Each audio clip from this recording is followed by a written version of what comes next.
મારે પહેલાં તો એ છે ને શીખવું છે આજના આખા પોડકાસ્ટ દરમિયાનથી તમારી પાસેથી. ઠીક છે કે તમે કારણ કે મારા કરતાં મોટા છો, જીવનનો ઘણો બધો અનુભવ તમારી પાસે છે જે મારી પાસે હજી નથી. તો આઈ થિંક આ પોડકાસ્ટ દરમિયાન જે તમારો સમયકાળ મળ્યો છે એ દરમિયાન મારે કંઈક ને કંઈક આજે છે ને શીખવું છે. તો સૌથી પહેલાં તો હું આજે એક વિદ્યાર્થી તરીકે તમારી પાસે આવ્યો છું અને મને તમે એ શીખવાડો કે વ્યક્તિની પરખ કરવી કેવી રીતે. આ દુનિયાની અંદર વ્યક્તિની પરખ કરવી ને ખૂબ જ અઘરી છે. કયો વ્યક્તિ તમારી સામે કઈ રીતે આવે છે, કઈ રીતે પ્રેઝન્ટ થાય છે.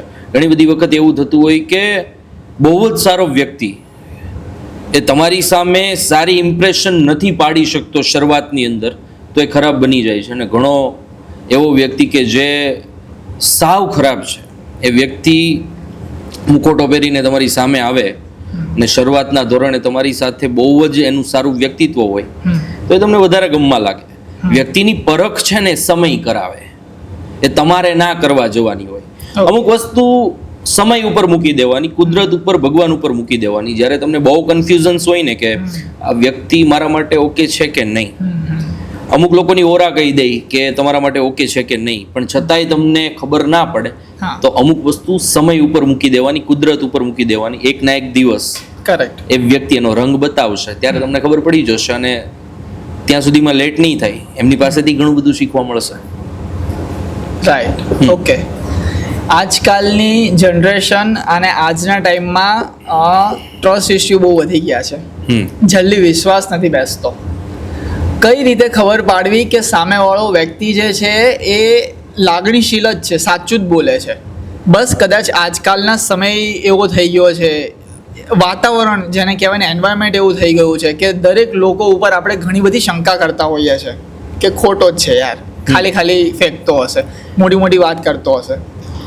આ સમાજની અને આ જનરેશનની એક માનસિકતા બની ગઈ છે કે ઘણી બધી વખત આપણે કોઈ પણ વ્યક્તિ માટે તરત જજમેન્ટ લઈ લેતા હોઈએ. ટ્રસ્ટ ઇસ્યુ છે એ ઊભા ક્યાંથી થાય છે? તો અલગ અલગ લોકોને, અલગ અલગ લોકોના રિલેશનશિપને, અલગ અલગ લોકોના સંબંધોને જોઈને ઊભા થતા હોય છે. સામેવાળા રિલેશનશિપની અંદર એમનો જે પાત્ર છે એકબીજા સાથે ચીટ કરે છે અથવા તો કોઈ પણ એવી પરિસ્થિતિ ઊભી કરે છે, એના કારણે તમે તમારા સંબંધની અંદર પણ એવા જજમેન્ટ લઈ લો છો કે મારી અંદર પણ અથવા તો મારા રિલેશનશિપની અંદર પણ આવી વસ્તુ હશે, તો આવી ઘટનાઓ બનતી હોય છે. તો ટ્રસ્ટ ઇસ્યુ આવે છે ક્યાંથી? બીજાને જોઈને આવે છે. બીજું બધું તો દેખાદેખીમાં આવે છે, પણ આ વસ્તુ પણ દેખાદેખીની અંદર આવે છે. હું એમ કહું છું કે જેને પ્રેમ કરો છો ને એની ઉપર પૂરેપૂરો વિશ્વાસ મૂકી દો. એને તોડવો હશે ને તો એ તોડી નાખશે, અને એણે તોડેલા વિશ્વાસમાંથી જીવનની અંદર તમને એટલું શીખવા મળશે ને કે બીજી વાર તમે આ ભૂલ નહીં કરો. એટલે શીખવું મહત્વનું છે, કોઈ તોડીને જાય કે ના જાય એ મહત્વનું નથી.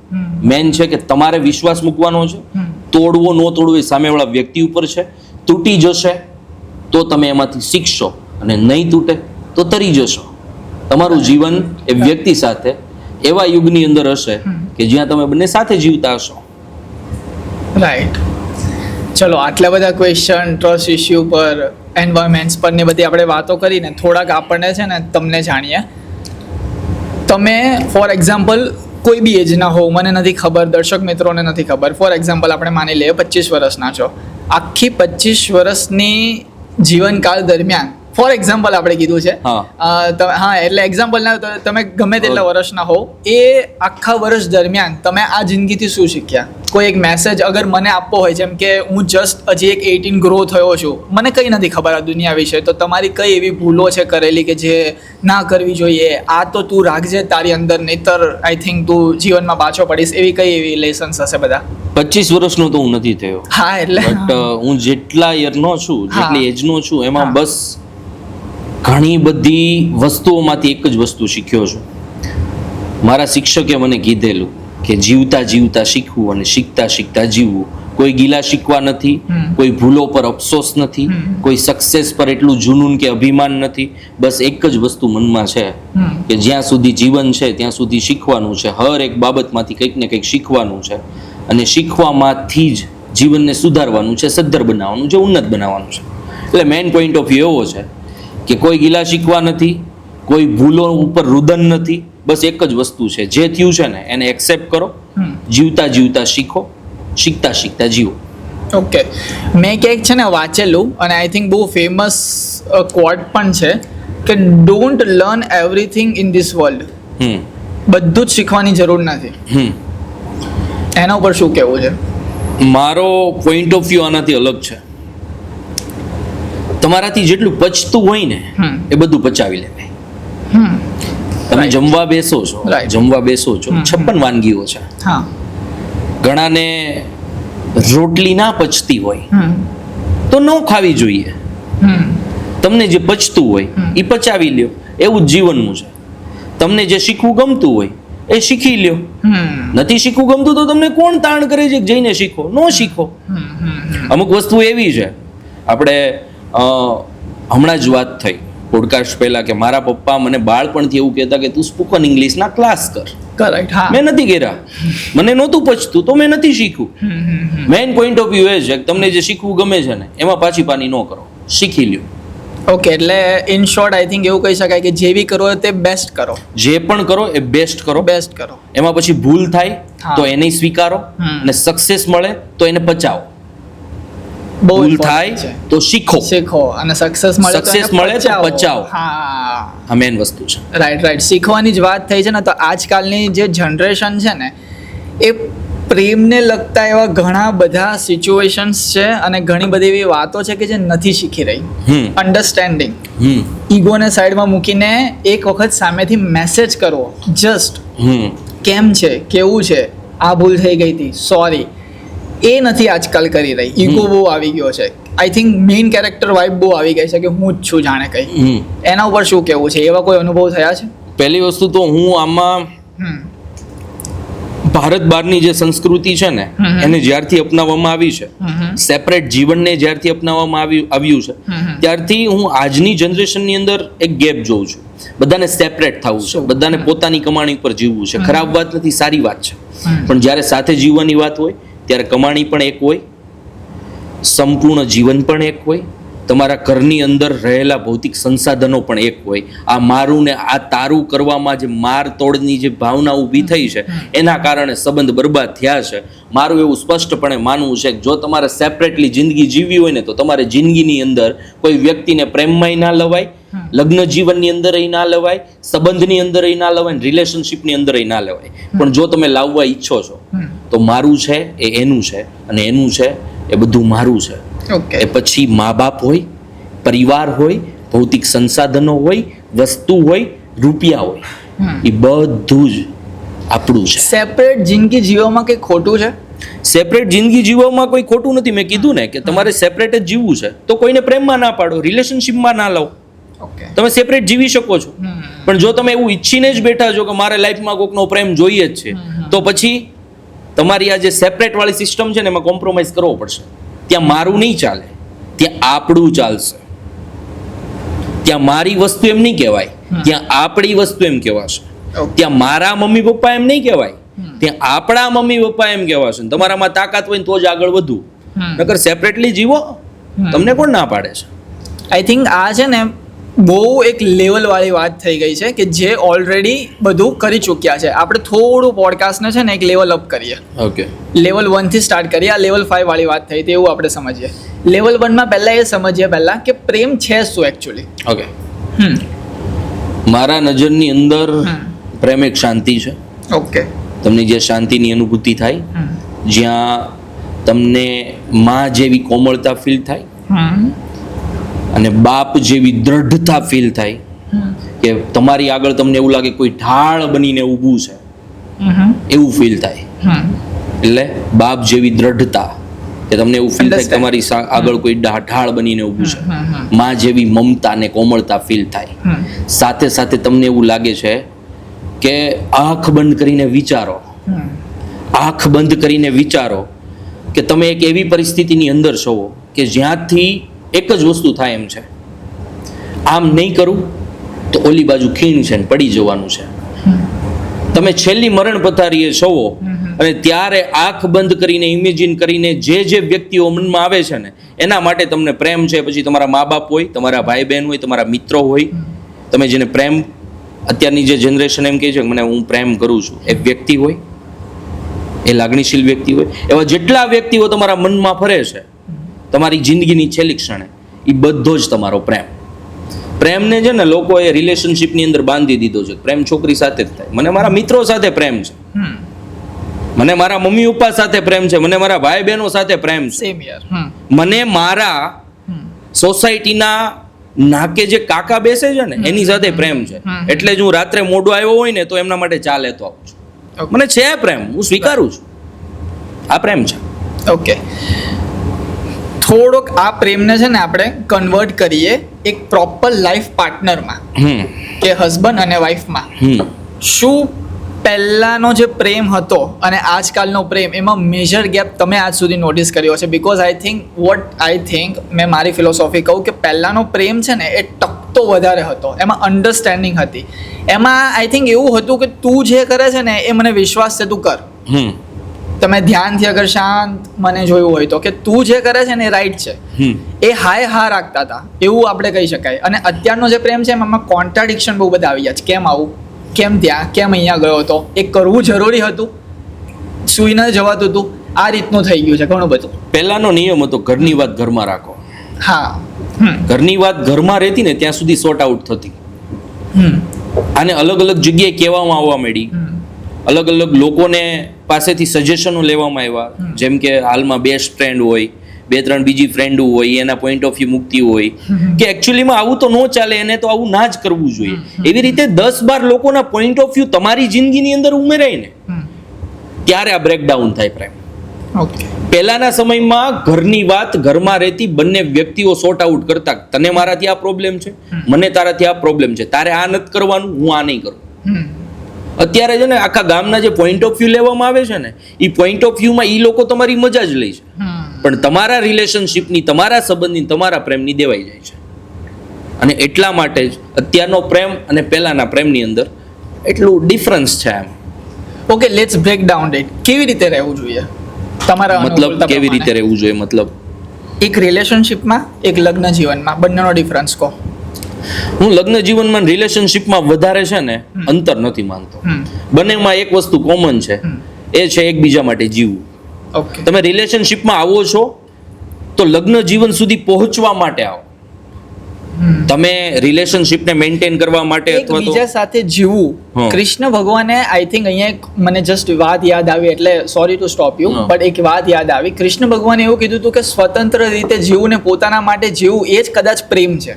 કે તમે જે પ્રેમમાં અગર છો તો તમે જે ધારો એ કરી શકો. તો કેમ આપણે બીજા માટે જીવવું જોઈએ? તો પછી કૃષ્ણ ભગવાન છે, એમને રાધા માટે પોતાનું સમર્પણ નહોતું આપ્યું એવું તમે માનો છો? રાધા માટે કૃષ્ણ ભગવાન જ્યાં સુધી જીવ્યા ત્યાં સુધી રાધા નામ એમના મોઢે નહીં આવ્યું હોય એવું તમે માનો છો? અથવા તો મારું એવું કહેવું છે કે જ્યાં સુધી કૃષ્ણ ભગવાન જીવ્યા ત્યાં સુધી એમને રાધાની કાળજી નહીં લીધી હોય એવું તમે માનો છો? ચોખ્ખી ને સ્પષ્ટ વાત છે, પ્રેમ છે તો સામેવાળા વ્યક્તિની આત્માને પણ તમારી આત્માને માનીને જીવો.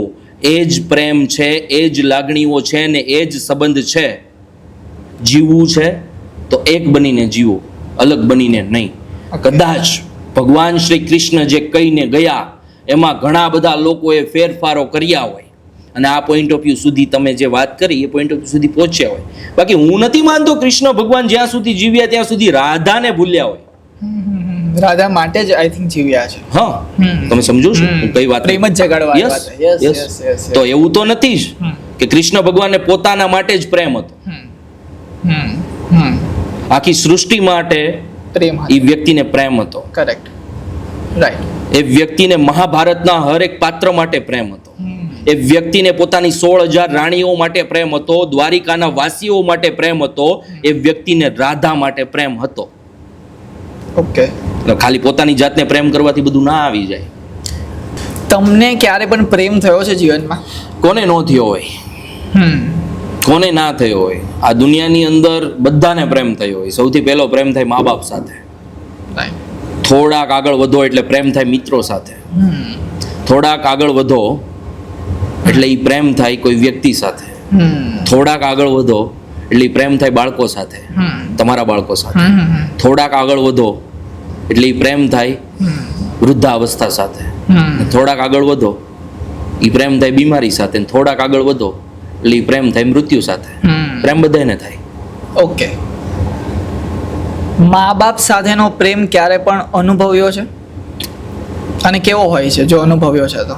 એ અનુભવ ક્યારે થાય ખબર છે? મા બાપ વાળો પ્રેમ છે ને એની કદર ન હોય અને એનો અનુભવ ન હોય જ્યાં સુધી તમે જે વ્યક્તિને પ્રેમ કરો છો ને એ વ્યક્તિ તમને છોડીને ના જાય.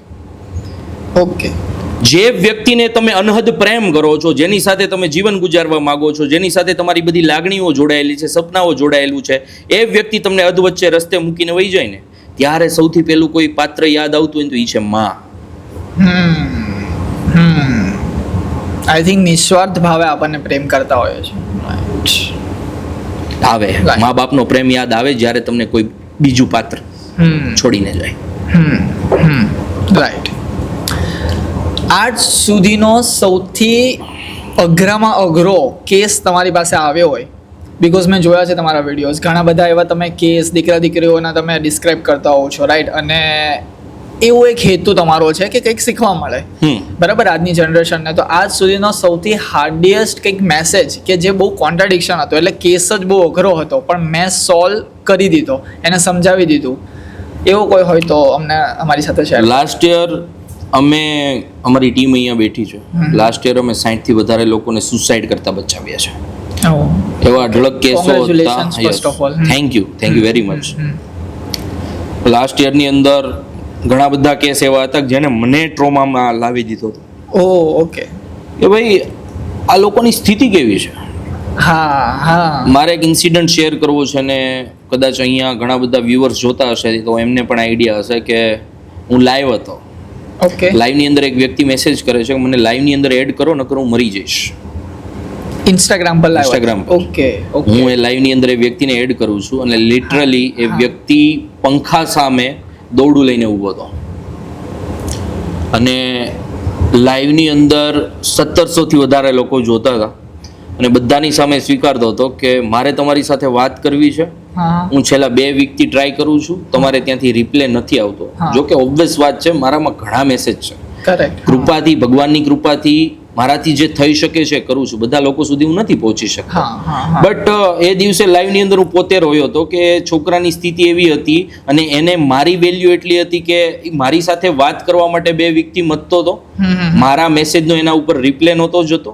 બીજી વસ્તુ કે એ લિટરલી લાઈવ ની અંદર પંખા સાથે ઊભો હતો, એના હાથમાં દોરડું હતું અને વ્યક્તિ એમ કહેતો હતો કે આજે તમે મને લાઈવમાં ન જોડ્યો હોત તો મારી સ્થિતિ એવી હતી કે હું અહીંયાથી સુસાઇડ કરી લેત. સુસાઇડ કરવાનું રીઝન હું નહોતો, એની પરિસ્થિતિ હતી. કે મારી પરિસ્થિતિ સાંભળવા વાળું તો કોઈક જોઈએ ને. અને એની પછી એની આખી પરિસ્થિતિ લાઈવ ની અંદર કીધી. જુનાગઢનો એક વ્યક્તિ હતો અને એની પાસે કોઈ બિઝનેસ નહોતો, એમનું પ્રિય વ્યક્તિ એને છોડીને વયું ગયું હતું, મમ્મી ઓફ થઈ ગયા હતા, પપ્પા સાથે સંબંધ સારા નહોતા, એવા ટર્મ્સની અંદર એ વ્યક્તિ મરવા જતો હતો. એ લાઈવની અંદર જ સારામાં સારી વાત એ છે કે ગુજરાતનું પબ્લિક એટલું ઇમોશનલ છે કે લાઈવની અંદર જ એનો બિઝનેસ સેટ થઈ ગયો. અચ્છા.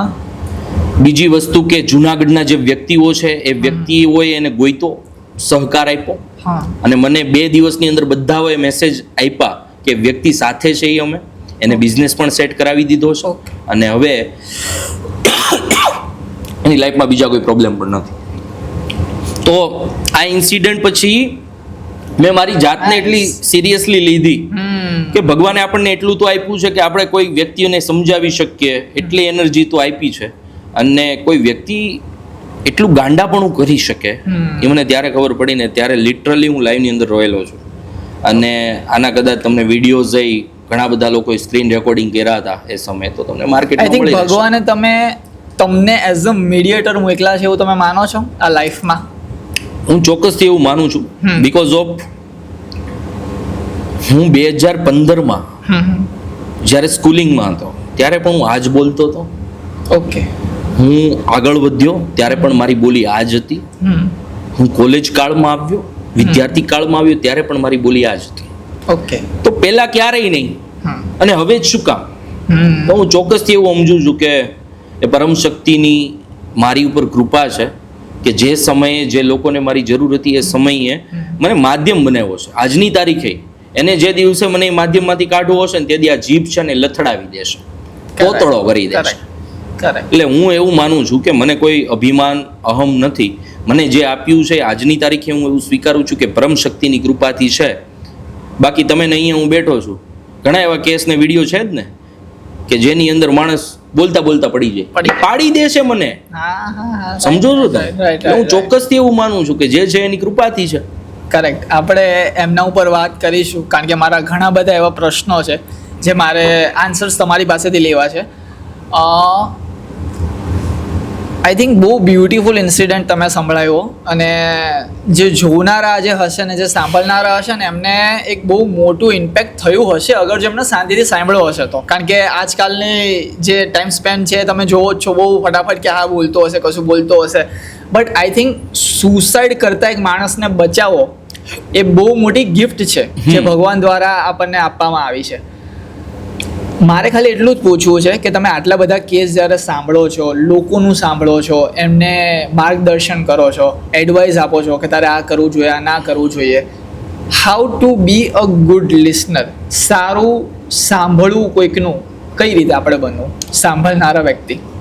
મારું સ્પષ્ટપણે માનવું છે કે જ્યારે કોઈ પણ વ્યક્તિ ડિપ્રેશનની અંદર હોય, એકલો હોય, એના મનમાં ઘણું બધું ભર્યું હોય, કોઈ પણ વ્યક્તિને સુસાઇડ કરવાનું મન થતું હોય ને, એ વ્યક્તિને ખાલી તમે 10 મિનિટ સાંભળી લેશો ને, એના મનની વ્યથા સાંભળી લેશો ને, એ જે બોલે છે ને એમાં ખાલી હું હા કરી દેશો ને કે નહીં ભાઈ બહુ ખોટું થયું આમ તેમ, ખાલી એની સાથે વાત કરી લેશો ને 50% હળવો થઈ જશે. તમને ગમતું હોય કે ના ગમતું હોય, તમને સાંભળવું ગમતું હોય કે ના ગમતું હોય, એને ખાલી તમે સાંભળો. એ જે વાત કરે છે ને એમાં હું હા કરો. હું એમ કહું છું કે વ્યક્તિ છે ને ખાલી થઈ જશે, અને એને કદાચ મરવાનો વિચાર આવ્યો હશે ને તો એ ટળી જશે બીકોઝ ઓફ એને કોઈ સાંભળે. આ દુનિયાની અંદર સાંભળવાવાળા લોકો ખૂબ જ ઓછા છે. તમારી આજુબાજુ જ એવા ઘણા બધા લોકો છે જે મિત્રો બનીને ફરે છે પણ તમને સાંભળવા તૈયાર નથી. તમે કદાચ એની સામે વાત મૂકવા તૈયાર થશો ને કે યાર મારી લાઈફમાં આવા પ્રોબ્લેમ છે, મારી એ વ્યક્તિ આમ છે તેમ છે, તો એમ કહે છે કે એલા તું તો મરદનો ફાડ્યો છો, તારે થોડું બીવાનું, એમ કરીને વાત ટાળી મૂકશે. હું એમ કહું છું સાંભળો, ખંભે હાથ મૂકીને પૂછો શું થયું છે, મને કે હું શીખવાડું તમને. જ્યારે પણ તમને કોઈ એવું વ્યક્તિ મળે, તમને એવું લાગે કે આ દુઃખમાં છે, એના ખંભે હાથ મૂકીને કહો શું થયું છે, મને કે. એ વ્યક્તિ નહીં ના પાડશે, પાછું કહો હું છું ને તારી સાથે, મને કે હું સાંભળીશ તને. ભાઈ હવે દર્શિતભાઈ thank you so very much. Coffee બહુ જ સરસ તમે બનાવી આપી છે, thank you so very much. Basically આ એક બ્રૂ છે કે કોફીને 48 કલાક પલાળીને રાખવામાં આવે, ત્યારબાદ કોફી સર્વ કરવામાં આવે. યસ. અને આપણે જે કેફેની અંદર છીએ, કેફે 9 સ્ટોરી, એની અંદર આનો તમને પ્યોર ટેસ્ટ મળે. રાઈટ. એટલે સારું છે. હા, અને આ કોઈ પ્રમોશન નથી, અમે દિલથી કહી રહ્યા છે કે અમને એકચ્યુઅલી સારું લાગ્યું, અને મને આજે એક નવી વાત જાણવા મળી કે હાર્ટ માટે આ બહુ સારી છે, તો તમે પણ ટ્રાય કરી શકો છો ખરે. રાઈટ? યસ. ઓકે. મિત્રતા, એના ઉપર થોડીક આપણે ચર્ચા કરીએ. અને હું જાણવા માંગુ છું કે એકચ્યુઅલી મિત્રતા હોવી જોઈએ કેવી અને હોય છે કેવી આજના ટાઈમમાં, એવું પૂછવા જતો હતો. ઓકે. જ્યારે તમે મિત્ર વાત કરો, વ્યક્તિ વાત કરો કે આવી એક વ્યક્તિ હોવી જોઈએ, આવી એક વ્યક્તિ, ત્યારે મને મારા ભાઈ શુભમની યાદ આવે કે મારી પાસે એવી એક વ્યક્તિ છે કે જે મારું સાંભળે છે. શુભમ કોણ છે? જે મને સપોર્ટ કરે છે. અહીંયા પાછળ તમે જોઈ શકો છો એ જે મને સપોર્ટ કરે છે, જેણે મારી યુટ્યુબ ચેનલ બનાવી આપી.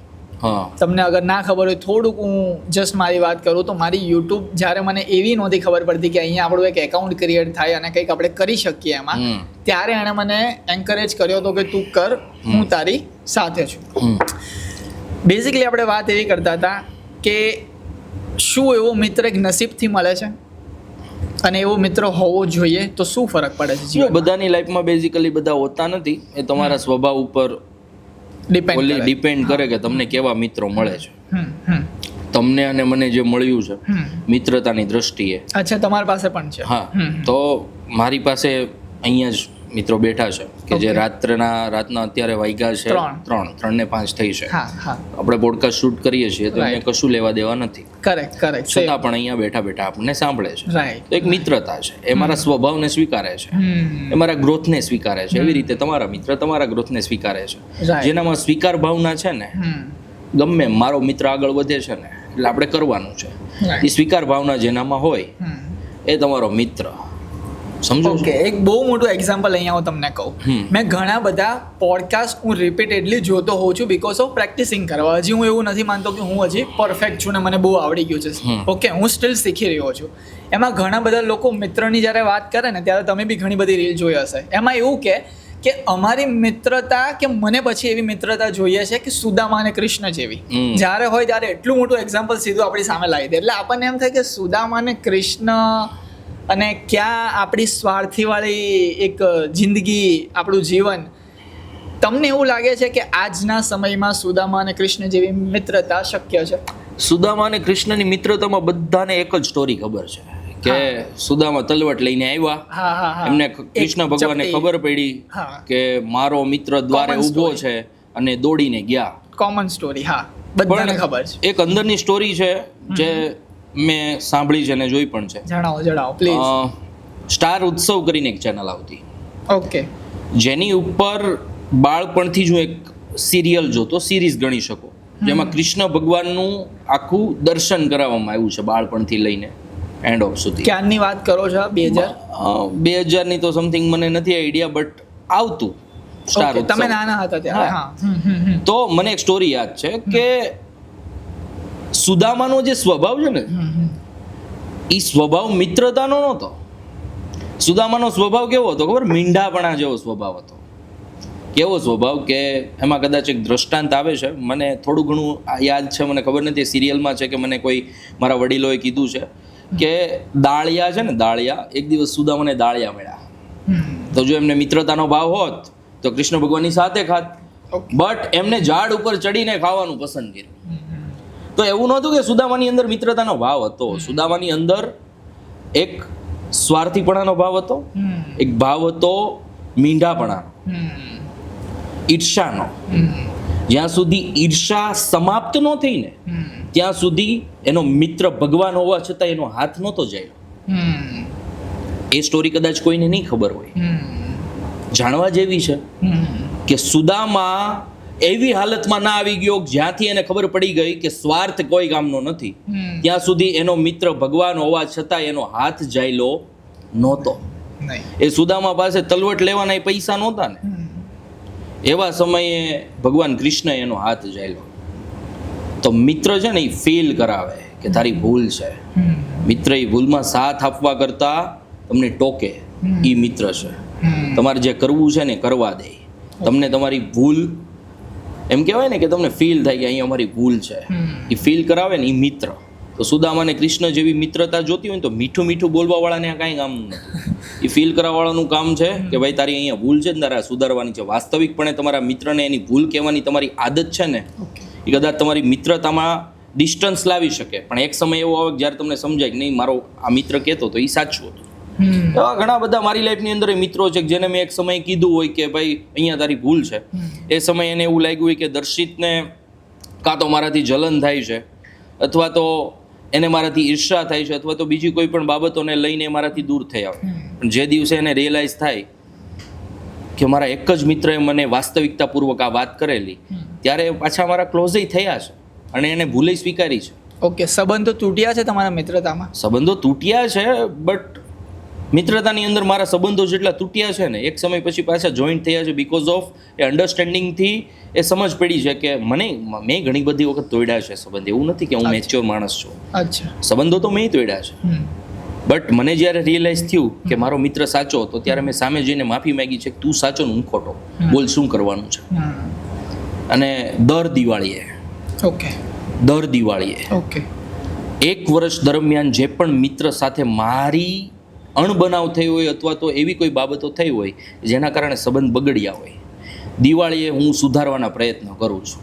આજની તારીખે પણ મને એવું લાગે કે ભાઈ મારી ભૂલ છે તો હું સ્વીકારી લઉં છું. અમે બેસીને સુધારી લઈએ છીએ તારી આ ભૂલ, મારી આ ભૂલ, બોલ શું કરવાનું છે, અહીંયાથી આગળ વધવાનું છે, પૂરું કરી દેવાનું છે. અને મોટા ભાગે એ સંબંધ પાછો જોઈન્ટ થઈ જતો હોય. દિવાળી અમે સાથે ફટાકડા ફોડતા હોય. ઓકે, શું તમે એક્સપેક્ટ કરો છો એક મિત્રતામાં? ત્યાં એક્સપેક્ટેશન ના હોય. મને 2 દિવસ પહેલા જ મારા એક મિત્ર અંશુલે કીધું, મિત્રતાની અંદર એક્સપેક્ટેશન ના હોય, એ નિભાવવાની હોય. જે નિભાવી જાણે એ સાચો મિત્ર. ઓકે. તમે કેટલું નિભાવો છો એ ગણાવવાનું નહીં, નિભાવ્યા રાખવાનું. રાઈટ. લાઈફથી શું એક્સપેક્ટ કરો છો? ચલો આના વિષય પર થોડુંક વાત કરીએ. પર્પઝ શું છે તમારો? શું કરવું છે તમારે અને કેમ આ બધું કરી રહ્યા છો? જો એમાં બે વસ્તુ છે. મારા વિઝન નક્કી છે. ઓકે. મારે શું કરવાનું છે, કયા વર્ષની અંદર શું કરવાનું છે, કઈ દિશામાં જવાનું છે, બધું નક્કી છે. ઓકે. પણ તમે વિઝન નક્કી કર્યા છે ને એની પહેલા તમારા લેખ કુદરતે લખી દીધા છે. મને થોડી ખબર હતી કે હું મોટિવેશન આપીશ, ડિપ્રેશન ઉપર વાત કરીશ, હું આત્મહત્યાથી લોકોને બચાવી શકીશ. મને નહોતી ખબર 2019માં કે હું આવું કંઈક કરી શકીશ. મારા અનુભવે મને શીખવ્યું અને એના કારણે હું લોકો સામે વાસ્તવિકતાપૂર્વક આ વાત મૂકી શકું છું. તો જિંદગીની અંદર ક્યારે શું થાય ને એ નક્કી નથી. ઓકે. તમારે હર એક બાબત માટે તૈયાર રહેવું પડે. ઓકે. અને એ તૈયારી છે ને અમુક તમને કુદરત કરીને જ મોકલે. એટલે તમે ગમે એટલા વિઝન નક્કી કરી લો, એ પરમ શક્તિની કૃપાથી તમારા જીવનમાં જે થવાનું છે ને એ થશે જ. ઓકે. તમે ઘણી બધી વાર તમારા વિડીયોમાં મેન્શન કરો છો કે જે બી હું છું એ પરમ શક્તિના કારણે છું. તમે ક્યારે એ પરમ શક્તિને અનુભવ કરી છે? મારે ખાલી એટલું પૂછવું છે.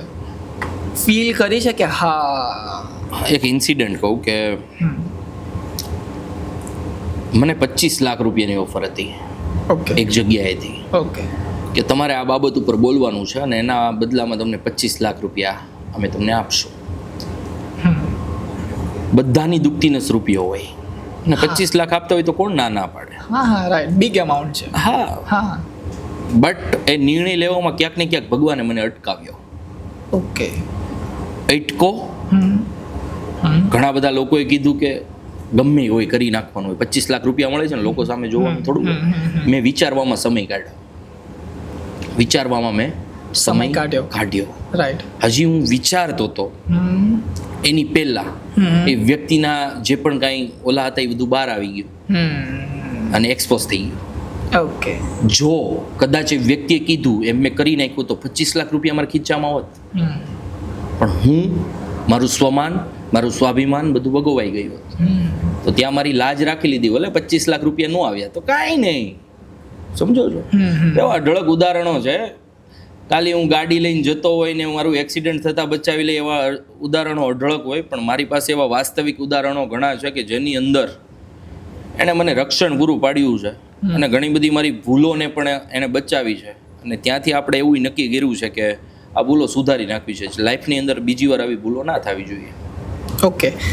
અગર ભગવાન આપણને આખી લાઈફ દરમિયાન જેટલી બી આપણે વાત કરી ત્યાંથી હું એટલું સમજો છું કે આપણે કંઈક અહીંયા શીખવા માટે આવ્યા છે અને કંઈક એક્સપ્લોર કરવા માટે, જાણવા માટે આવ્યા છે. મારો સવાલ એટલો છે કે અગર આપણે આખી લાઈફ દરમિયાન ખાલી શીખતા જ હોઈએ તો ભગવાન એન્ડમાં આપણને લઈ કેમ લે છે? શું કરે છે પછી? તો પછી શીખવાડે છે કેમ? મેં કીધું ને ખાલી શીખવાનું નથી, જીવવાનું છે.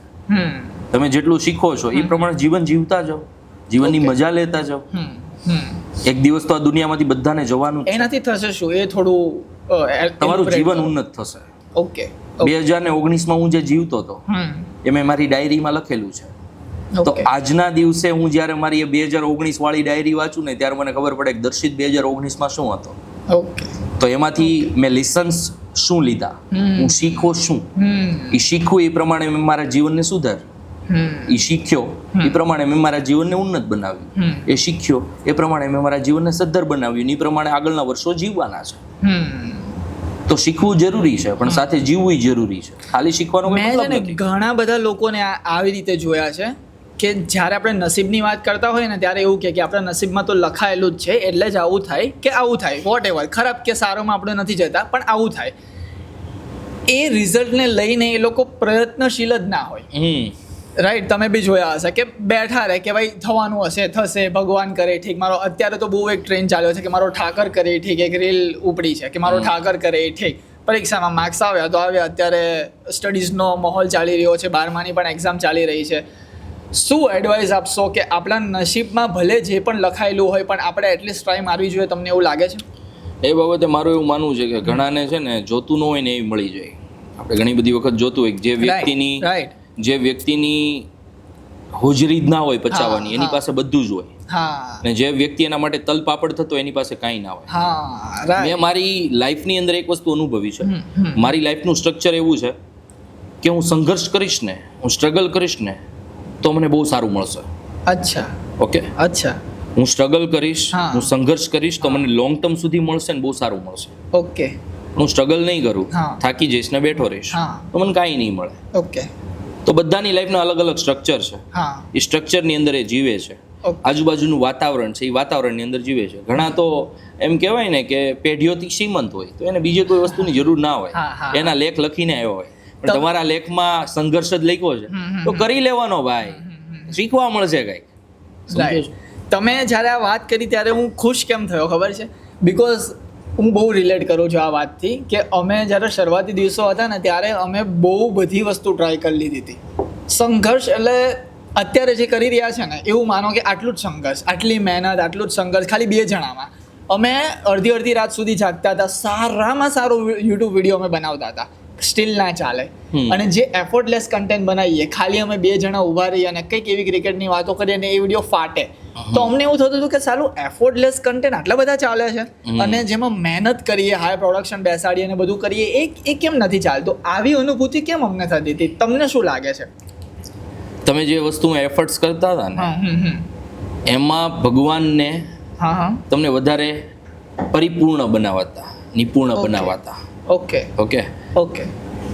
જે વસ્તુની અંદર તમારો સંઘર્ષ જ નહોતો એ વસ્તુ ચાલી ગઈ, એટલે એ જ વસ્તુ તમે કરવા લાગ્યા હોત તો ઓલામાં જે મહેનત છે અને એમાં જે શીખવાનું છે એ તમને ન મેળવો. ઓકે, તો તમે સમજો છો? Okay, right right right right. તમે જે વસ્તુમાં એમ કીધું કે જે એફર્ટલેસ કન્ટેન્ટ હતા એ ચાલી ગયા, તો ચાલવાનો એક સમય હોય. હા હા ઓકે, હા, એ મેં પણ વિચારેલું એ ટાઈમમાં કે ક્યાં સુધી, ક્યારેક તો કરવું પડશે ને હાર્ડવર્ક. એ ટ્રેન્ડિંગ હોય એટલે ચાલ્યું, બાકી મહેનત એ મહેનત છે. Right right right. મહેનત ક્યારે વ્યર્થ નથી જતી એટલે કદાચ કહેવાય. હા. શું એક્સપેક્ટેશન રાખવી ખોટી છે કે સાચી છે? પછી પ્રોડક્ટમાં હોય, લાઈફ પાર્ટનરથી હોય, લાઈફથી હોય, કોઈ વસ્તુથી હોય, કે ઇવન આ પોડકાસ્ટથી હોય. એક જીવતું જાગતું આપણે ઉદાહરણ લઈએ કે આ ચાલવું જ જોઈએ podcast because of Darshit court મારી સામે બેઠા છે. શું એક્સપેક્ટેશન રાખવી ખોટી છે? એક્સપેક્ટેશન હંમેશા દુઃખી કરે. ઓકે. હું હજી મારી જાતમાં એ સ્વીકારી નથી શકતો. હું પણ હજી ઘણી બધી એક્સપેક્ટેશન લોકો પાસેથી રાખીને બેઠો છું, ઘણા બધા મારા અંગત મિત્રો સાથે રાખીને બેઠો છું. દર વખતે પૂરી ના થાય. મને મારા અંગત ઘણા બધા વ્યક્તિઓએ એવું કીધું હતું કે એક્સપેક્ટેશન ના રાખવી. તો મારો સવાલ એમને એવો હતો કે જો એક્સપેક્ટેશન જ ન હોય તો સંબંધનો હાર્દ શું? એટલે એમણે મને એવો જવાબ આપેલો કે સમયે સમયે હર એક સંબંધનો કાંઈક ને કંઈક તાર હોય, એ જોડાયેલો હોય, ત્યારે સંબંધ એ એક્સપેક્ટેશન પૂરી કરવા માટે પરિપૂર્ણ બને. સતત તમે એક્સપેક્ટેશન રાખ્યા રાખો તો એ ક્યારેય પૂરી થવાની જ નથી. એટલે એક્સપેક્ટેશનને કારણે તો હું પોતે દુઃખી છું પહેલા. એટલે આમાં હું વધારે બીજું તો તને શું કહું? હું મારી જીવનમાં એટલો પરિપૂર્ણ નથી કે હું કોઈ વ્યક્તિ પાસે એક્સપેક્ટેશન ના રાખું. હું જે દિવસે એના માટે પરિપૂર્ણ થઈ જઈશ ને ત્યારે હું આનો જવાબ આપીશ. ના, બટ આઈ થિંક છે ને તમે બહુ મેચ્યોરિટી વાળી વાત કરો છો. એટ ધ એજ ઓફ 23 તમે કીધું એ પણ આપણી થોડીક બેકસ્ટેજ વાત થઈ ને ત્યાંથી મને એવું લાગવા લાગ્યું કે પહેલાંનો જે દર્શિત આજથી જસ્ટ 5 વર્ષ ઉઠાવીને પહેલાં બી આપણે જોઈ લઈએ ને એ કદાચ કંઈક અલગ હતો અને આજનો દર્શિત કંઈક અલગ છે એઝ અ વ્યક્તિ, એઝ અ પર્સન, કેરેક્ટરમાં. ક્યાં એ ટર્નિંગ પોઈન્ટ ક્યાં આવ્યો? મારે થોડુંક પર્સનલ હવે જાણવું છે કે થોડાક હવે દર્શિતને આપણે અનલોક કરીએ. મારે આ લાઈફનો ટર્નિંગ પોઈન્ટ એને ટર્નિંગ પોઈન્ટ તો ના કહી શકું કેમ કે મેં મારો સ્વભાવ ક્યારેય નથી બદલ્યો. અચ્છા, હજી એવા જ છો? હું એવો જ છું, સ્વભાવ મેં નથી બદલ્યો. તમને એવું નથી લાગતું કે કૃષ્ણ ભગવાન એવું કીધું હતું કે you know what I get it, કે હું હવે શું બોલવા જઈ રહ્યો છું તમને ખબર છે કે પરિવર્તન ही संसार का नियम है, જો એમાં ચેન્જીસ લાવવો જોઈએ. મારા એઝ અ સ્ટુડન્ટ લીડર તરીકેના કરિયરની શરૂઆત થઈ 2020માં કોરોના પછીથી. ઓકે. કોરોના પછી સ્ટુડન્ટની અંદર ઘણા બધા ઇશ્યુઝ હતા. એને સોર્ટ આઉટ કરવા માટે કોઈ વ્યક્તિને બહાર આવવાની જરૂર હતી. 3000થી વધારે વિદ્યાર્થીઓના સંગઠન બન્યા. એ લોકો ખાલી વાતો કરતા હતા. મેં એની અંદર એક મેસેજ નાખ્યો કે વાતો નહીં, કરીને બતાવો થતું હોય તો.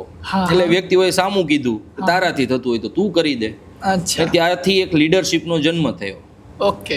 એ લીડરશિપ આગળ વધતા વધતા વધતા હા હા જે દર્શિતને ક્રિકેટમાં છેલ્લો ઉતારવામાં આવતો, હા ઓકે, હા, એ વ્યક્તિ એઝ અ લીડર તરીકે પ્રમોટ થયો. ઓકે.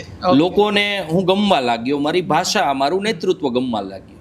એક સમયે દર્શિતની અંદર એવો અહંકાર હતો કે સુરતની વીર નર્મદ દક્ષિણ ગુજરાત યુનિવર્સિટીમાં આ વાસ્તવિકતાપૂર્વક સ્વીકારવું અઘરું છે, પણ હું સ્વીકારી શકું બીકોઝ ઓફ VNSUના છે ને વહીવટી ભવનના પેલા દાદર આમ હતા, ક્રોસ હતા, આમ ચડવાના તમારે. ઓકે. તો મારી બાઇક એમની એ દાદરની સામે ઊભી રહેતી.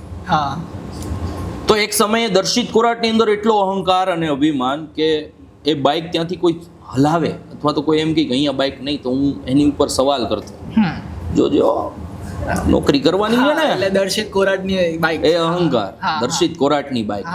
MTB આર્ટ્સ કોલેજમાં મેં સ્ટડી કર્યું તો મારી બાઇક હંમેશા કેન્ટીનની સામે જ પડી રહી, કોઈની હલાવવાની હિંમત ના થાય. હા એવું હોય. આ તો એ અહંકાર બેઝિકલી સ્ટુડન્ટમાં એગ્રેશન હોય અને એ સમયે વાઇબ હોય, સપોર્ટ હોય. સોશિયલ મીડિયાનું ફેન ક્લબિંગ છે આખું અલગ છે, મારું ગ્રાઉન્ડ લેવલ ઉપરના મારા જે ફેન્સ છે જે મને ચાહે છે એ અલગ છે, એ બધાનો સપોર્ટ હોય. હું એક હુંકાર કરું તો 200 વિદ્યાર્થીઓ કોઈ પણ પ્રોટેસ્ટ માટે આવતા હોય તો આપણને એવું હોય કે આપણાથી બધું જ શક્ય છે. અહંકાર તૂટ્યો ક્યારે ખબર છે? જ્યારે દર્શિત કોરાટ પાસે પ્રેમય નો રહ્યો અને પદય નો રહ્યો. ઓકે. ત્યારે આ અહંકાર તૂટ્યો ને ત્યારે પહેલી વાર લાઈફની અંદર એવી ખબર પડી કે આ માયને જ નથી રાખતો આ અહંકાર. કઈ બાબતનો અહંકાર? તમારે જે જોતું હતું એ બે બાબત તો હવે તમારી પાસે રહી નથી. મેન પ્રેમ ખબર નહીં ક્યાં રેલાઈ ગયો, ક્યાં પૂરો થઈ ગયો, પતી ગયું. શું મિસ્ટેક થઈ હતી, શું લાગે છે? કોઈ પણ વ્યક્તિનો અહંકાર એક સમય તૂટી જ જાય. આ ગુજરાત, આપણે આખા ભારતની વાત નથી કરતા, આ ગુજરાતમાં 6.5 કરોડની જનતા છે. તમને બહુ અહંકાર હોય ને તો ક્યારેક ડાકોર મંદિરે સવારે મંગળા આરતીમાં જવું, આ ગેટેથી જશો એટલે કદાચ તમે ગમે એવડા મોટા વ્યક્તિ હશો, કબાડ ખુલશે એટલે આ દરવાજેથી આવ્યા હશો ને 1 સેકન્ડની અંદર આ દરવાજેથી ફેંકવાઈ જશો. રાઈટ. અભિમાન કોઈનું ટકતું નથી. આજની તારીખે પણ હું યુનિવર્સિટીની અંદર જાઉં તો એ તમામ વોચમેન્સને હું આજની તારીખે પગે લાગુ છું. અચ્છા, વોચમેન ને? હા. કેમ? એક આંદોલન દરમિયાન ગ્રીલ હોય ને, ગ્રીલ, તો એ વોચમેન કાકા પકડીને ઊભા હતા. એગ્રેશનની અંદર અમે જોરથી ગ્રીલ ખોલી નાખી. ઓકે. કાકાનો હાથ આવી ગયો. તો ત્યારે એગ્રેશનમાં ભૂલ થઈ ગઈ. પછી એ ફીલ થયું કે કાકાનો શું વાંક હતો. એ વ્યક્તિ જે પોતાની ફરજ નિભાવે છે અને મને એમ કહે છે કે આ ગાડી અહીંયા નહીં ચાલે, પાર્કિંગમાં મૂકવાની છે, એનો શું વાંક હતો? મારે એની સામે રોપ જાળવાની શું જરૂર હતી? આ બધું સમજાય ક્યારે ખબર છે? ત્યારે લાઈફમાં તમે તૂટો ને ત્યારે. 6.5 કરોડની જનતા છે, તમને સુરતના 500 લોકો ઓળખે છે એટલે તમારે હવામાં આવી જવાનું. જાઓ ને તમે ડાંગમાં જાઓ ને, તમને કોણ ભાવ આપે છે? રાઈટ. હું ઘણી વખત દર્શિતભાઈ, ખરેખર એવું નથી કે પોડકાસ્ટ એટલે, પણ હું ઘણી વખત આ વિચારું કે એટલું બધી જો હવા હોય ને તો ક્યારેક શાક માર્કેટમાં જઈને કે જે પબ્લિક વાળી પ્લેસ હોય ને થિયેટરમાં જઈને ઊભા રહી જાવ એટલે તમને ખબર પડી જશે ઓટોમેટિક. હું પહેલા આજની તારીખે ગમે ભગવાનની કૃપાથી ભલે ગમે એટલા ફોલોવર્સ હોય, હું આજની તારીખે સુરતની ગલીઓમાં જેવો પહેલા હતો એ જ રીતે ફરું છું. મારામાં વધારે કોઈ લાંબો ફરક નથી આવ્યો. એનું કારણ એ છે કે હું શીખી ગયો છું કે મારે કઈ રીતે રહેવાનું છે. હું ધૂળ બરાબર છું, ધૂળ બરાબર. તમે જાજો ગલીઓમાં, નરેન્દ્ર મોદી તો દેશના વડાપ્રધાન છે, જાજો ને કઈ 99 વર્ષના ભાભા પાસે ને કહેજો તમે નરેન્દ્ર મોદીને ઓળખો છો. નહીં ઓળખતા હોય, એવું જરૂરી નથી કે તમને બધા ઓળખે. તો અહંકાર કઈ વાતનો? તો અહંકાર કરવાનો કોઈ મતલબ નથી. અને હું તો હંમેશા લોકોને કહું છું કે લાઈફમાં 2 વસ્તુ, પ્રેમ અને પદ. પદમાં પછી પ્રતિષ્ઠા આવી ગઈ, સન્માન આવી ગયું. પ્રેમ અને પદ, આ 2 વસ્તુ લાઈફમાંથી જ્યારે જાય ને ત્યારે માણસનો અહંકાર તૂટે. આપણો તૂટી ગયેલો છે અને ભગવાનની કૃપાથી એ તૂટ્યો ને એ પછી મજા આવે છે. એટલે મેં તમને આ પોડકાસ્ટ દરમિયાન મારા ટાઈમના ઇશ્યુ સિવાય મેં તમને એમ કીધું છે શું સવાલ પૂછવાના, મેં તમારી સાથે કોઈ પ્રોફેશનલિઝમ રાખ્યું છે? ના. હા, રાઈટ વાત છે. હા, તો મેન વસ્તુ એ છે તમારે શીખવાનું છે, તમારે મારો પોડકાસ્ટ કરવાનો છે. તમે સંઘર્ષશીલ વ્યક્તિ છો, હા મારે આપવાનો છે. તમારા સબસ્ક્રાઇબર કેટલા છે એના મારે કાંઈ લેવા દેવા નથી ભઈલા. કરેક્ટ. તો અહંકારનો કોઈ મતલબ જ નથી. હા દર્શિતભાઈ આઈ થિંક એક બહુ સારી વાત કરી. અમારો જ્યારે પોડકાસ્ટ સ્ટાર્ટ બી નહોતો થયો ત્યારે એમણે એવું કહેવાનું કીધું નથી, પણ આ તો સ્ટીલ મને યાદ આવી ગયું એટલે કહી દઉં. એમણે જસ્ટ એટલું જ પૂછ્યું કે મને છે ને તારામાં હું દેખાયો. હા ઘણા વર્ષો પહેલા કે હું જ્યારે 2023માં સંઘર્ષ કરતો હતો ને ત્યારે હું પણ આ રીતે હતો જ. રાઈટ. મને એવું લાગે છે દર્શિતભાઈ કે ક્યાંક ને ક્યાંક હજી પણ આજે પણ મને એવું દેખાયું આટલે આપણે સંવાદ થઈએ પ્રમાણે કે એક નાનો દર્શિત છે ને જીવિત છે તમારામાં. તમે એવું માનો છો? જીવિત રાખવો પડે. હા જીવિત રાખવો પડે. તમે જે કીધું ને કે પોતાના માટે પ્રેમ, પોતાને પ્રેમ કરવો હોય ને તો એ નાનો દર્શિત જીવિત રાખવો પડે. હું જાહેરની અંદર સ્વીકારી શકું. આજની તારીખે હું ઓગી એન્ડ કોક્રોચીસ છું, મને ગમે છે. હું આજની તારીખે પાવર રેન્જર્સ છું, મને ગમે છે. આજની તારીખે તારક મહેતા તો કોમન છે, બધા જોતા હોય. પણ મારામાં નાનો દર્શિત જીવિત છે, એ આ દર્શિતને ગમે છે, તો જીવિત રાખ્યો છે. મજા આવે છે એની સાથે જીવવાની. ઓકે, સમજો છો તમે? ઓકે. તમારું બાળપણ કેવું ગયું હતું? મારા મમ્મી પપ્પાએ મને કાંઈ જ ઘટવા નથી દીધું. મધ્યમ વર્ગીય પરિવારનો દીકરો છું, કોઈ મોટા પરિવારનો દીકરો નથી. ગામડે સારી એવી જમીન છે, ગામડે ખેતી મારા મોટા પપ્પા સંભાળે છે. મારા પપ્પા છેલ્લા 35 વર્ષથી સુરતની અંદર છે, ખાસો સંઘર્ષ કર્યો છે. એવું નહોતું કે પૈસાની કટોતી નહોતી, બટ મારી સાથે મારા એજ્યુકેશનમાં મને વસ્તુઓ લઈ આપવામાં ક્યારેય કોઈ કોમ્પ્રોમાઇઝ નથી થયો. હું શ્રી સ્વામિનારાયણ ગુરુકુલ વિદ્યાલયનો સ્ટુડન્ટ છું, જ્યાંની ફી 7મા ધોરણની અંદર મારો વર્ષનો ખર્ચો ₹1,00,000 ઉપરનો હતો. Same here. મારા મમ્મી પપ્પાએ ભોગવવા માટે કેપેબલ નહોતા, એમણે મારા શિક્ષણ સાથે કોમ્પ્રોમાઇઝ નથી કર્યો. હા સેમ. પછી સમર્પણ ટેકનો સ્કૂલની અંદર મારો અભ્યાસ આગળનો થયો. ઓકે. તો એ પણ હાઈટેક સ્કૂલ હતી. એ સમયે સ્કૂલ ઓન ક્રિએટિવ હેન્ડ્સ કરીને સૌથી પહેલા સુરતની અંદર જો કોઈએ વિદ્યાર્થીઓને ટેબ્લેટ આપ્યા હોય તો સમર્પણ ટેકનો સ્કૂલે આપ્યા. એવડી હાઈટેક સ્કૂલની અંદર હું ભણતો. ઓકે. મારા મમ્મી પપ્પાએ મારી સાથે કોઈ કોમ્પ્રોમાઇઝ નથી કર્યો. હું એમ નહીં કહું કે આવું હતું, હું ભણી નથી શક્યો, આમ તેમ.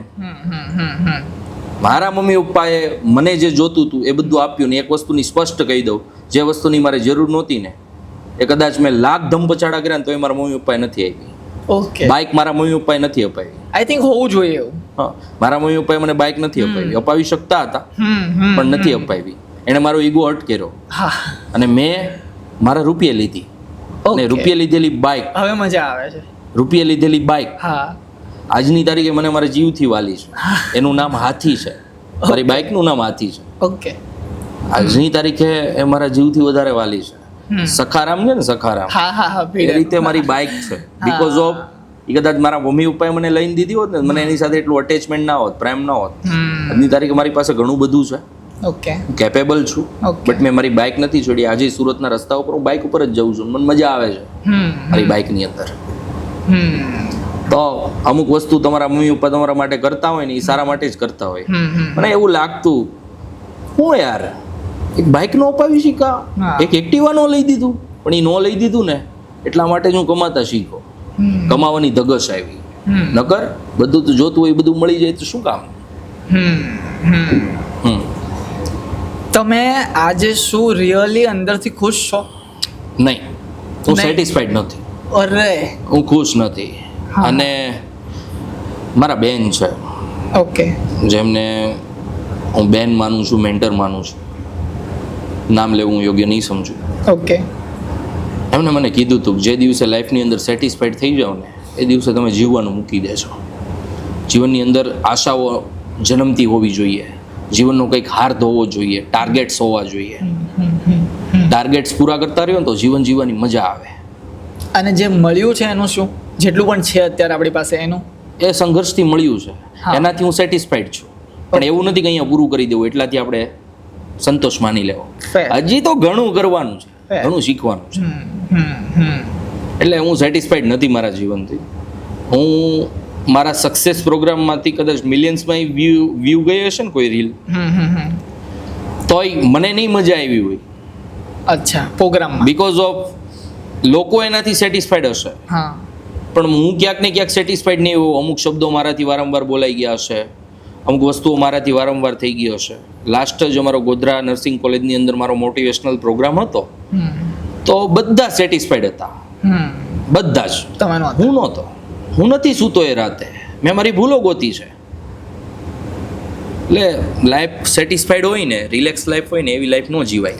બટ ડોન્ટ યુ થિંક કે આ ઇનડાયરેક્ટલી તમે ક્યાંક ને ક્યાંક એક પ્રશ્નોત્તરી ઉપાડી રહ્યા છો એ પરમ શક્તિ પર, જે તમે કહો છો કે જેટલું પણ આપ્યું છે એમણે આપ્યું છે. ડોન્ટ યુ થિંક સો કે આ એક ઇનડાયરેક્ટલી ક્વેશ્ચન કરો છો કે તે જેટલું આપ્યું છે ને એ એટલું, ભલે હું થેન્કફુલ છું પણ હું ઇનફ કેપેબલ નથી માનતો. એણે મારા માટે પટારો ભેરો છે. એણે મારા માટે પટારો ભેરો છે. ઓકે. મારી જરૂરિયાત પ્રમાણે, મારી મેચ્યોરિટી પ્રમાણે, મારા સંઘર્ષ પ્રમાણે એ પટારામાંથી એક એક બાબતો કાઢી, એક એક વસ્તુઓ કાઢી મને આપતા જાય છે. હું એવું માનું છું કે એની પાસે એક પટારો છે, એમાં મારા માટે અઢળક વસ્તુઓ છે. ઓકે. અઢળક સપનાઓ છે. ઓકે. એ પટારામાંથી કાઢીને આપતા જાય છે. તો મને ક્યાંક ને ક્યાંક એવું તો છે જ કે હજી આપશે, બસ મારી મહેનત માગશે. શું ચલો જોઈએ છે લાઈફથી તો તમે એકદમ ખુશ થઈ જશો? કેટલું તમને જોઈએ છે અત્યારે? હું શ્યોર નથી. અચ્છા, હું શ્યોર સ્ટીલ તમે હજી ફિગર આઉટ કરો છો? ફિગર આઉટ લાઈફમાં સંતોષ નથી. હું એ સ્વીકારું છું, મને સંતોષ નથી મારી લાઈફથી. હા, પણ ક્યારે આવશે એ પણ તમને ખબર નથી. કોઈના લાઈફમાં ક્યારેય સંતોષ આવતો જ નથી. શીખવું પડે છે, આઈ થિંક શીખવું પડે છે. કોઈની લાઈફમાં ક્યારેય કોઈ દિવસ એવું કોઈ વ્યક્તિ કહેતું હોય કે મને મારા લાઈફથી સંતોષ છે, તો સંતોષ નથી. ઓકે. ઓકે. કોઈ દિવસ ના હોઈ શકે. એક માનવીને, એક માનવીય બુદ્ધિને એના જીવનથી સંતોષ ક્યારેય ના હોઈ શકે. આ મારું માનવું છે, લોકોનું માનવું અલગ અલગ હોઈ શકે. Okay. As a person, for example, આપણે જેલસ બી ના હોઈએ કે કંઈ ના હોય, કઈ રીતે એક સાધારણ સિમ્પલ જિંદગી જીવાય કે જેનાથી, અગેન થોડો ક્રોસ ક્વેશ્ચન છે કે તમે જે ફિલોસોફીથી આન્સર આપ્યો એનાથી તો લેવા દેવા જ નથી, થોડો અઘરો છે, પણ એક સંતોષકારક આપણે જિંદગી જીવી શકીએ કે ભાઈ ચલો જેટલું મળ્યું છે એટલામાં આપણે ખુશ રહીએ. એ મેન્ટેલિટી કેવી રીતે ધીરે ધીરે આપણી અંદર કેળવવી? જેટલું મળ્યું છે એટલામાં ખુશ રહેવું. બીકોઝ આપણી આ વાત થઈ અલ્લી છે, જેટલામાં રહેવું, જેટલું મળ્યું છે એટલામાં ખુશ રહેવું ને, એ વાસ્તવિકતા છે ને સુખી જીવનની નિશાની છે. ઓકે. પણ વધારે મેળવવા માટે પ્રયત્ન ન કરવાની માય કાંગલાઈ છે. સમજો છો? તમને જેટલું મળ્યું ને એટલામાં ખુશ રહેવું. મને જેટલું મળ્યું છે ને એટલા હું ખુશ છું, પણ હું પ્રયત્ન નથી કરતો કે મને આનાથી સારું મળે, તો એ મારી માય કાંગલાઈ છે. ઓકે. સમજો છો? પ્રયત્નશીલ સતત રહેવું કે આનાથી વધારે મને મળે, એના માટે મહેનત કરવી. બાકી મહેનત વગર તમે બેઠા રહ્યો ને એમ કહો કે આનાથી વધારે મને મળે, તો ન મળે. તમે છો ત્યાં જ તમારે સુખી રહેવું પડે. અને આ એક જાતનો ઢોંગ છે પહેલા કે મને જેટલું મળ્યું છે ને એટલામાં હું ખુશ છું. કોઈ જ ખુશ નથી. બધા ક્યાંક ને ક્યાંક પ્રયત્ન કરતા હોય કે મને આનાથી વધારે મળે. તારી પાસે 10 લાખ રૂપિયા હોય પહેલા, તને કોઈક બીજા એમ કહેતું હોય હું તને 25 લાખ રૂપિયા આપી દઉં, તું ન લે, તું એમ કહેવા જા કે હું 10 લાખમાં ખુશ છું. લઈ જ લે. સમજે છે તું? આ વાસ્તવિકતા છે. રાઈટ. ઓકે. થોડોક હવે પોડકાસ્ટને ટર્ન કરીએ અને આ સવાલ પરથી ખબર પડી જશે કે હવે ધીરે ધીરે આપણે ક્યાં જઈ રહ્યા છે. ઠીક છે? અને ચલો પહેલાં સ્ટાર્ટ કરીએ. મજા આવશે આઈ થિંક ઓડિયન્સને, અને તમને પણ મજા આવશે. સાંભળજો ધ્યાનથી આ પ્રશ્ન. શું એક વ્યક્તિના આવવાથી, છોકરાની લાઈફમાં છોકરી આવવાથી અને છોકરીની લાઈફમાં છોકરો આવવાથી કંઈ પણ પ્રકારના બદલાવ આવી શકે છે? બહુ બદલાવ આવે. જેમ કે છોકરીની લાઈફનું તો હું ઉદાહરણ ના કહી શકું. હા, છોકરાની કહી દો. હા. જિંદગી બદલાઈ જાય, બધું ભૂલાઈ જાય, વ્યસન મુકાઈ જાય, સંબંધો મુકાઈ જાય. સંબંધો મુકાઈ જાય. ઓકે. પછી પ્રેમ માટે બધું થઈ શકે. પ્રેમ માટે બધું જ થઈ શકે. ઓકે. શક્તિ હોય છે પ્રેમમાં? પ્રેમમાં શક્તિ હોય છે, બહુ બધી શક્તિ હોય છે. તમને જીવાડી શકે એટલી શક્તિ હોય છે ને તમને મારી નાખે એટલી શક્તિ હોય છે. તો એક વ્યક્તિના જીવનમાં આવવાથી અઢળક બદલાવો આવે, અઢળક ચેન્જ આવે. ઓકે. કયા ચેન્જ આવે છે, પોઝિટિવ આવે છે કે નેગેટિવ આવે છે, એ આવેલી વ્યક્તિ ઉપર નિર્ભર કરે. Okay. So you are telling me કે સામેવાળી વ્યક્તિ પર ઘણું બધું નિર્ભય હોય છે કે એ તમને કયા રસ્તે લઈ જઈ શકે. હા. એટલે આઈ થિંક એ ક્યાંક ને ક્યાંક એક જે સ્માર્ટનેસ છે ને એ ક્યારેય ના ગુમાવી પ્રેમમાં. પણ ઘણા પડતા વધારે લોકો છે ને આજકાલની જીવનમાં અને આજકાલના સમયમાં એ ગુમાવી જ દેતા હોય છે. ગમે એવડો મોટો વ્યક્તિ હોય ને, કે જેને બધી જ ખબર પડતી હોય, એની બુદ્ધિ ક્ષમતાનો વિકાસ બહુ આગળ પડતો થયેલો, મેચ્યોરિટી હોય, તો એ પ્રેમમાં પડે ને એ બધું ભૂલાય જ જાય. અને આ માત્ર પુરુષની વાત નથી, સામે સ્ત્રીની વાત છે. બંને લાગુ પુરુષમાં એ તાકાત છે હા કે સ્ત્રીને જીવાડી શકે ને મારી શકે, બંને સાઈડથી કોમન અને સરખી વસ્તુ છે. રાઈટ તો પ્રેમની અંદર લોકો મંત્રમુગ્ધ થઈ જાય, એને બધું ભૂલાઈ જાય. ઓકે. ડઠ્ઠર માણસ હોય ને, ડઠ્ઠર માણસ કે જે 100 લોકોને હંફાવી શકતો હોય, પ્રેમમાં એ પોતે આપી જાય, આ મારી ગેરંટી. ઓકે. અને જે આપી ન શકતો હોય પ્રેમની અંદર, એ પ્રેમ ના હોય. સ્પષ્ટ છે. બહુ શાંતિથી એક ડિટેલ સવાલ પૂછું.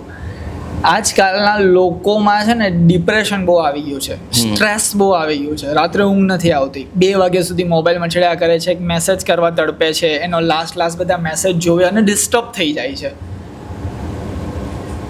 શું એણે એ ટાઈમ પર પ્રેમ કરીને ભૂલ કરી હશે? પહેલી વસ્તુ તો ડિપ્રેશન ઉપર વાત કરું ને, ઓમભાઈ. હા ઓમભાઈ. માની લે કે આપણે 8મા ધોરણની અંદર છીએ. ઓકે. ડિપ્રેશન શબ્દનો તને મને મિનિંગ ખબર હતો? નો.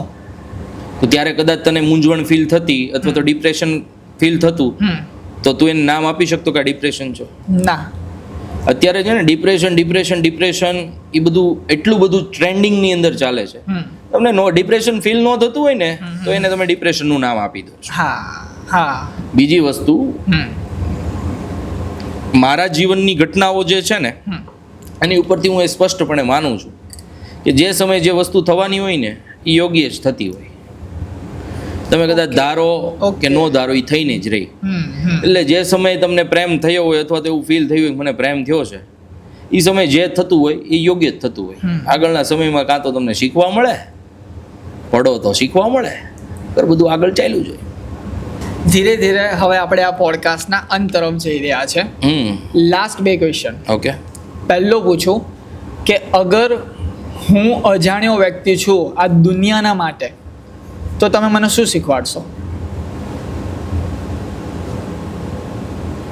મને કંઈ જ ખબર નથી પડતી, સાચા ખોટાની પરખ તમારે મને આપવાની છે, કઈ રીતે આપશો?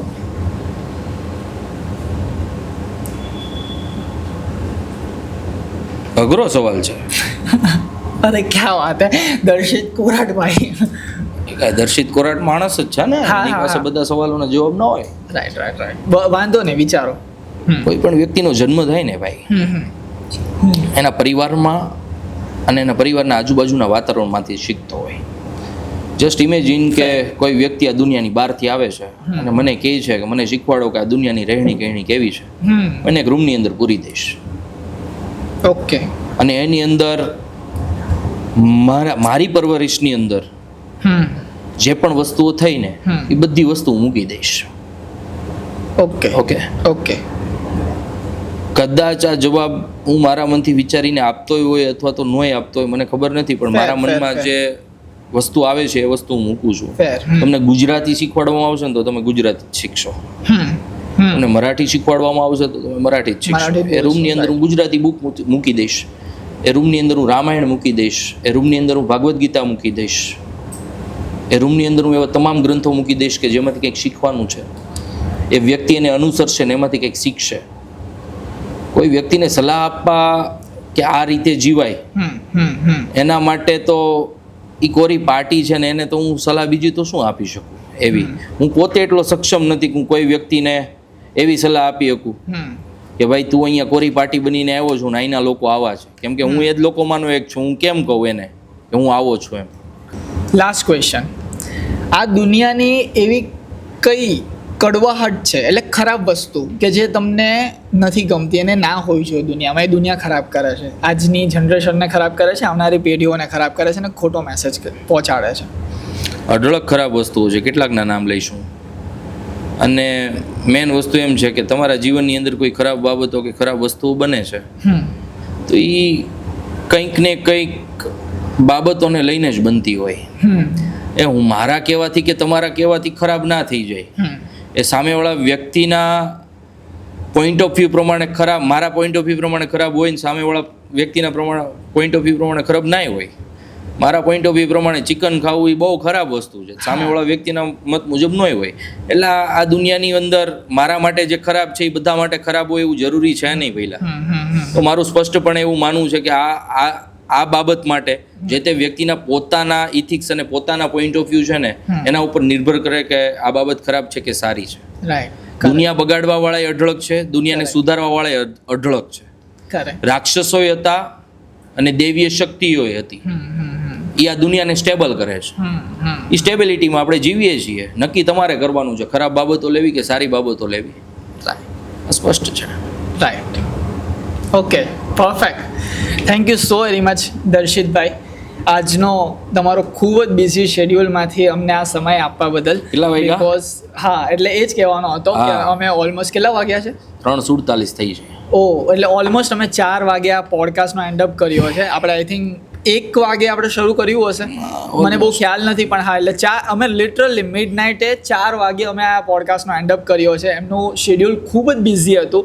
એ આની પહેલાં એક ઇવેન્ટ હતી, એમાં મને લઈ ગયા હતા અને મને આખા શેડ્યુલ દરમિયાનનું કીધું કે મારો આવો કંઈ દિવસ રહ્યો છે. અને એમણે મને એક બહુ સારી વાત કરી કે મારે કેન્સલ નથી કરવું, થોડો તું છે ને મારી સાથે ફર અને કંઈક નવું શીખ. અને લિટરલી હું શીખ્યો, એમાં ઘણું બધું મને જાણવા મળ્યું, રિયલાઇઝ થયું કે હા, આવી રીતે બી કંઈક હોય છે, આવી રીતે બી દુનિયા ચાલે છે. ઘણી બધી તમે સત્ય કડવાહટો કીધી.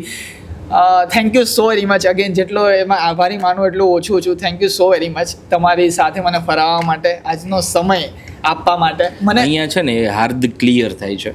મેં કીધું ને કે જીવતા જીવતા શીખવું, શીખતા શીખતા જીવવું. તું અહીંયા આવ્યો છો ભાઈ મારી પાસે, અહીંયાથી મારી પાસેથી 2 પોઝિટિવ ને 2 નેગેટિવ વસ્તુ શીખીને જા. તારે નેગેટિવ લેવી પોઝિટિવ લેવી તારા ઉપર છે. કરેક્ટ.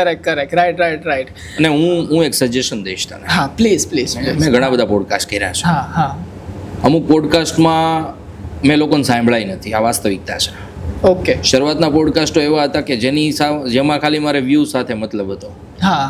ત્રીજા પોડકાસ્ટથી મારા બધા પોડકાસ્ટ એવા હતા કે જેમાંથી હું અને મારી ટીમ એ બાબતે ચર્ચા કરતા કે આમાંથી શું શીખવા જેવું હતું ને શું નહોતું શીખવા જેવું.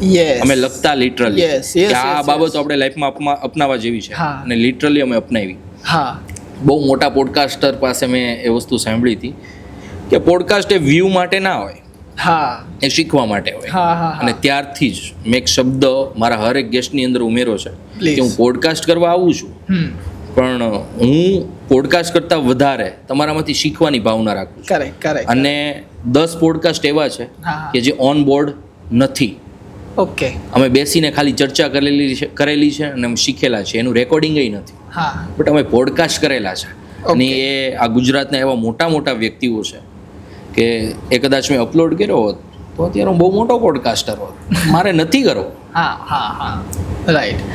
તો અહીંયાથી આ પોડકાસ્ટ પીતા પછી આ પોડકાસ્ટની 100 પોઝિટિવ અને 100 નેગેટિવ બાબતો તું લખજે. ચોક્કસ. જે શીખવા જેવું એ લેવાનું, ન શીખવા જેવું એ પારસભાઈ કે એ પ્રમાણે રેડીમેડની દુકાન છે, તમને થતા હોય લઈ લ્યો, ન થતા હોય કાંઈ નહીં, બીજાને વેચાઈ જશે. કરેક્ટ. ભાઈ, ખાલી થોડું એડ કરવા માંગીશ, પછી આપણે એન્ડ અપ કરીએ કે તમે અગર મારા સતત બિંજ વોચમાં 10 કે 15 એપિસોડ જોઈ લો ને, તો આઈ થિંક બિંજ વોચમાં અગર જોઈ લો ને તો તમને ધીરે ધીરે રિયલાઇઝ થશે કે હું જેન્યુઇનલી વ્યૂઝ માટે આ કરતો જ નથી. હું સમજવા માટે જ કરું છું કે સામેવાળો વ્યક્તિનો અગર આટલો મોટો અનુભવ છે, જેમ કે દર્શિતભાઈ મારી સામે બેઠા છે, હું એમનાથી આજે નાનો છું, તો મારે શું શીખવું જોઈએ દર્શિતભાઈથી? એમણે કઈ ભૂલો કરી છે હું અત્યારથી શીખી લઉં, જેથી કરીને હું ના કરું, અને ભવિષ્યમાં મારું ભવિષ્ય એટલીસ્ટ ઉજ્જવળ રહે, સારું રહે, અને હું એ વ્યક્તિથી આવો વર્તન કરી શકું કે એને ખોટું ના લાગે. હું છે ને બહુ હાજર જવાબી માણસ છું. હું ક્યારેય કોઈ સવાલનો જવાબ દેવામાં અટકાતો નથી. આજનો મારી લાઈફનો એવો ફર્સ્ટ પોડકાસ્ટ છે જેની અંદર હું 2 વાર અટકો છું. એટલે તારા સવાલમાં દમ છે પહેલા. અચ્છા. તારા જે સવાલ છે એમાં દમ છે, તે કરેલા સવાલોમાં દમ છે કે જેના જવાબ દેવામાં મારી જાતને ફીણ આવેલા. તો હું માનું છું કે તું બહુ આગળ જઈશ, ને એના માટે અમારી જ્યાં પણ જરૂર પડે ને અમે તારી સાથે છીએ. ચોક્કસ. Thank you so very much. એ જ કહેવાનો હતો કે શેર યોર એક્સપિરિયન્સ પણ એમણે કરી દીધો. Again thank you so very much. હાથ જોડીને આપનો ખૂબ આભાર કે તમે જોડાયા અમારા પોડકાસ્ટમાં અને ઇન્વિટેશન એક્સેપ્ટ કર્યું. Thank you. તમારો પણ ખૂબ આભાર આખો આજનો એપિસોડ જોવા માટે. Thank you.